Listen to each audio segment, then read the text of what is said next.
ഏത് തെറ്റും അള്ള ഒരുവിധം പുറത്തു തരും, അള്ള ക്ഷമിക്കും. എന്ന് പറഞ്ഞാൽ ശിക്ഷ ആഖിറത്തിലേക്ക് വെക്കും. ഉപ്പാനും ഉമ്മാനും തൊട്ട് കളിച്ചാൽ ദുനിയാവ് തന്നെ കിട്ടും.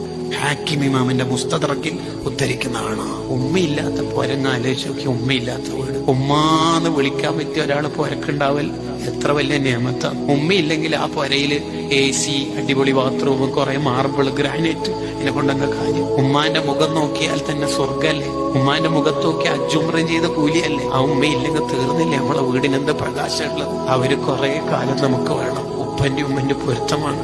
ഉപ്പാക്കും ഉമ്മാക്കും 1 രൂപ കൊടുത്താല് ഇസ്ലാം പറയുന്ന കൂലി എത്രയെന്നറിയാം?